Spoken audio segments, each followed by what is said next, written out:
Venga, vámonos. Can you tell me first your name and your role in the game, please? Okay. My name is Richard Cambier, and I'm a co-lead game designer. Okay. All the people is talking about the keys and the violence after the keys. Why did you choose this high contrast to show to the people you're in? We wanted to highlight some of the extremes of this world, and we're exploring this range of kind of the human condition in The Last of Us. It's been something we're kind of always interested in as storytelling, so we're able to show a little bit of some of the normalcy of Ellie's life. Like here, she's got a chance to, it's 5 years later, she lives in this town of Jackson, and they're having a community night. They've got some music, they've got power. Life is not bad. And you can see a little bit, we get a window into what it might be like to be able to just, what Ellie has kind of dreamt about in the first game, just be a teenager, right? And then we also know it's a game about survival, and we also know what humans are capable of when they're trying to survive. And some events break her out of this, more peaceful life, and she's kind of thrusted into this quest of revenge and justice.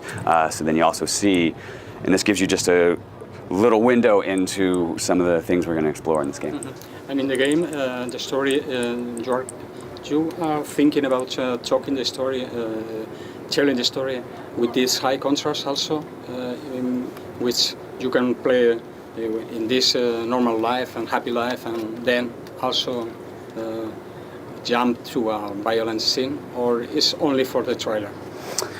We're going to show you, this shows a little bit of what's there, and then we're going to, we're still going to tell this linear story in the game, but you're going to have so many choices in terms of how you play. Like in this demo we just saw, we kind of give you hints of how big this space is, that you could go and explore this forest in a different way. Mm-hmm. So you're kind of going to have some control in some of like the combat, and then we also want to show you a bit of like her life. So you're going to get to see more of like all these characters. Jesse's important, Dina's important, Joel's important, like all these characters you're going to get to spend more time with. Mm-hmm. Can you tell me about the new mechanics of the game? Yeah, so we've highlighted a lot in this demo here. Just kind of jump through some stuff. We're really excited about some of the new prone space. That's like when the character can lie flat and then go under the car. You can see that that's useful for hiding and then combat. And then we also see it in some of the plants. Like you can go under some of the plants.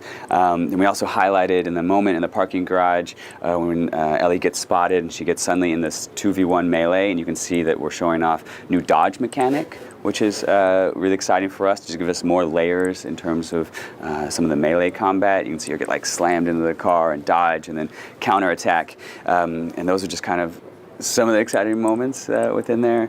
A lot of it's like, kind of Ellie's mobility to make her feel different. You see her squeezing through like some of the stuff, which is just kind of interesting new mobility choices for her. And what about the EA of the enemies?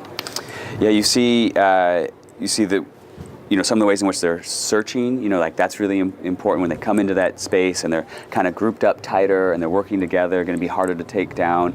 A lot of new, the details that we, put like into the kiss, and stuff like this, some of the new face technology. We also love that type of subtleties in the AI too, the way that they're looking at each other and gesturing. She went in the grass, like be careful. Now they're forming up and moving together, all those things, because we want those characters to feel like kind of as rich and alive and trying to survive in this world.